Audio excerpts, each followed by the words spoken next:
स्वागत है आप सभी का हमारे YouTube चैनल पर। आज हम फिर से एक नया वीडियो लेकर आप सभी लोगों के सामने हाजिर हैं। आज का वीडियो फिर से क्लास 11th के लिए मोस्ट इम्पॉर्टेंट रहेगा, क्योंकि आज के इस वीडियो में हम अर्थशास्त्र का जो क्वेश्चन पेपर है 2023 का एनुअल यानी कि वार्षिक परीक्षा का है ये, और यहाँ पे हम लेकर के आए हैं क्लास 11th के लिए पूर्णांक 80 यहाँ पे हम देख लेते हैं। और इसके अतिरिक्त यहाँ पे जो 3 घंटे का समय इसमें दिया गया है, तो ये वीडियो 11th क्लास के लिए मोस्ट इम्पॉर्टेंट होगा, क्योंकि इस वीडियो को देखने के बाद इसमें जो प्रश्न दिए गए हैं अर्थशास्त्र आपके सब्जेक्ट से रिलेटेड, आप समझ जाएंगे कि क्वेश्चन पेपर जो है किस तरीके से आता है और क्वेश्चन किस प्रकार के उसमें पूछे जाते हैं। तो चलिए यहाँ पे पहला देख लेते हैं खंड अ। खंड अ में क्या है इसको देख लेते हैं। दिए गए बहुविकल्पीय प्रश्नों से सही विकल्प का चयन करना है। दिए गए बहुविकल्पीय प्रश्नों से सही विकल्प का चयन कीजिए। क है यहाँ पे मानक विचलन का सूत्र क्या होता है। मानक विचलन का सूत्र इनमें से कौन सा सही है। यहाँ पे अ है, ब, स और द, इन तीनों विकल्पों में से कौन सा सही विकल्प होगा, ये आपको बताना है मानक विचलन का सूत्र। उसके बाद ख है, कौन सा सूचकांक आदर्श सूचकांक कहलाता है। विकल्प आपके सामने है, अ है लेस्पेयर, ब है पाश्चे, स है फिशर और द है कोई नहीं। ग देखिए, 8 मजदूरों की आय यहाँ पे रुपये में दी गई है 30, 36, 34, 40, 42, 46 और 54 और 62 है। आय का समांतर माध्य क्या होगा। आय का समांतर माध्य क्या होगा। यहाँ पे अ विकल्प है 43, ब है 48, स है 65 और द है उपरोक्त में से कोई नहीं। चलिए घ देख लेते हैं। टेलीफोनिक साक्षात्कार आंकड़ों का संकलन है। टेलीफोनिक साक्षात्कार किस प्रकार के आंकड़ों का संकलन है।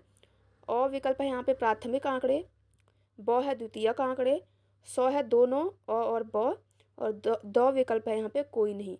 देखिए यहाँ पे अगर प्रश्न आपको साफ साफ नहीं दिखाई दे रहे हैं तो मैं यहाँ पे पढ़ भी दे रही हूँ, इसलिए आप लोग अच्छे से यहाँ पे ध्यान से देखिएगा। चलिए अगला प्रश्न देखते हैं, आगे बढ़ते हैं। प्रश्न नंबर 2 अब हम देखेंगे। यहाँ पे एक कंप्लीट हो चुका है, बहुविकल्पी प्रश्न वहाँ पे दिए गए थे। अब यहाँ पे प्रश्न नंबर दो देखते हैं। प्रश्न नंबर 2 है यहाँ पे, द्वितीयक आंकड़ों का एक उदाहरण दीजिए। ये मोस्ट इंपॉर्टेंट क्वेश्चन है, ये कई बार पूछा जाता है। या फिर प्राथमिक आंकड़ों का एक उदाहरण पूछा जा सकता है आपसे। यहाँ पे है द्वितीयक आंकड़ों का एक उदाहरण दीजिए। फिर प्रश्न नंबर 3 है, माध्यिका के 2 गुण बताइए। माध्यिका के 2 गुण बताइए। चौथा प्रश्न है यहाँ पे, कार्ल पियर्सन के सहसंबंध गुणांक का सूत्र बताइए। लिखिए, कार्ल पियर्सन के सहसंबंध गुणांक का सूत्र यहाँ पे लिखना है।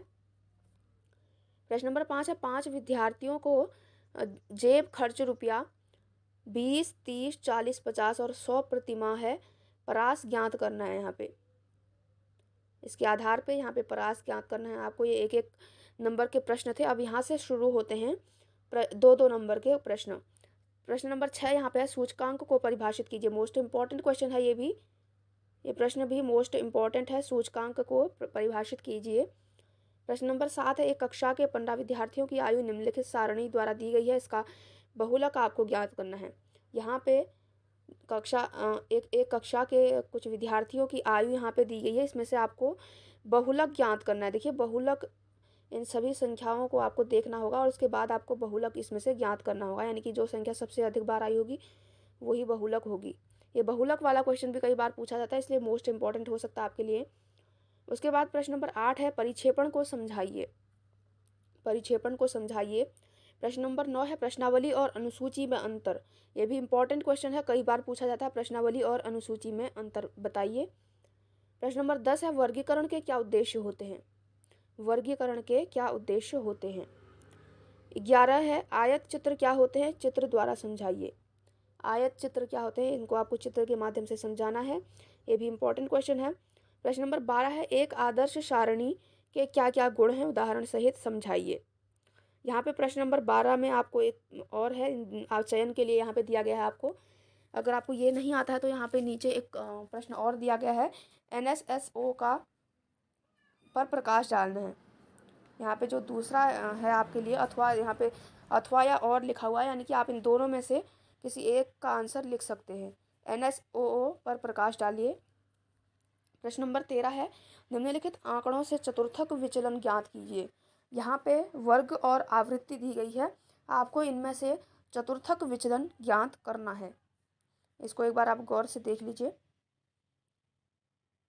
चलिए आगे बढ़ते हैं। यहाँ पे प्रश्न नंबर जो 13 है, इसमें भी आपके लिए जो है चयन के लिए दिया गया है, अथवा जो यहाँ पे लिखा है इसमें है सांख्यिकी की परिभाषा दीजिए, इसकी मूलभूत विशेषताएं क्या हैं।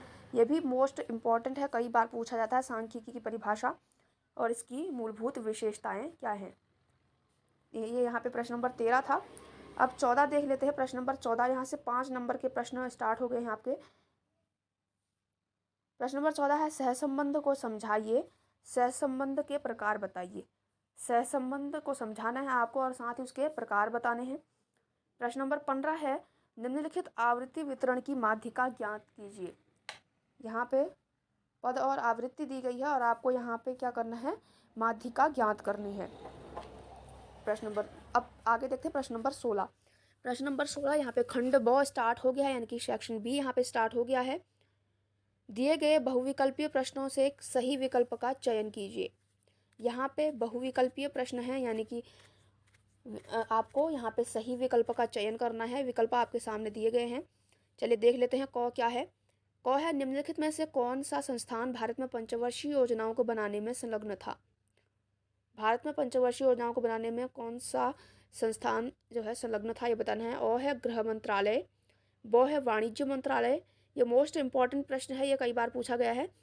उसके बाद 100 है योजना आयोग, द है उद्योग मंत्रालय। ये एक एक नंबर के प्रश्न फिर से यहाँ पे स्टार्ट हो गए हैं क्योंकि बहुविकल्पीय प्रश्न हैं। चलिए ख देख लेते हैं। विश्व व्यापार संगठन की स्थापना कब हुई थी? ये भी मोस्ट इंपॉर्टेंट क्वेश्चन है। विश्व व्यापार संगठन की स्थापना कब हुई थी? अ है यहाँ पे 1995, ब है 1996, 100 है 1997 और यहाँ पे द विकल्प है 1998। विश्व व्यापार संगठन यानी कि WTO की स्थापना कब हुई थी बताना है। उसके बाद है ग, निम्नलिखित में से कौन गैर परंपरागत ऊर्जा के रूप में जाना जाता है? सौर ऊर्जा, वायु ऊर्जा, बायोमास या उपरोक्त सभी। गैर परंपरागत ऊर्जा का रूप इनमें से कौन सा है, ये बताना है। अगला है घ, मानव पूंजी निर्माण के प्रमुख स्रोत क्या हैं? ये भी इंपॉर्टेंट है।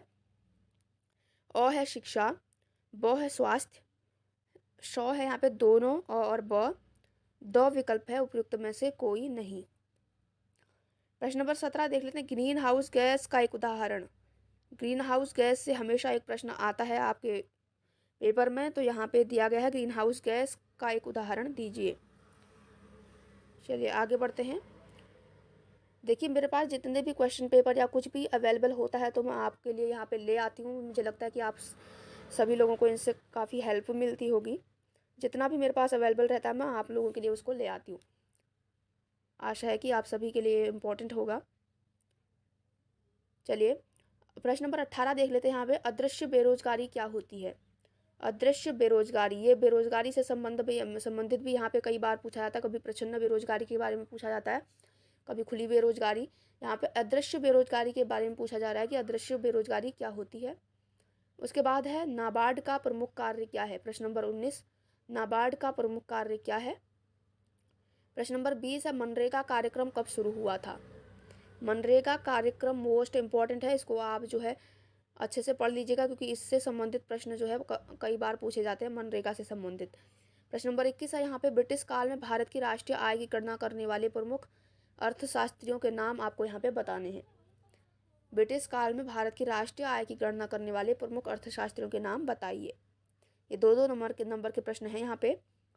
उसके बाद प्रश्न नंबर 22 है हरित क्रांति से आप क्या समझते हैं? ये भी मोस्ट इंपॉर्टेंट है। हरित क्रांति भी मोस्ट इंपॉर्टेंट है, कई बार पूछा गया है इसको भी।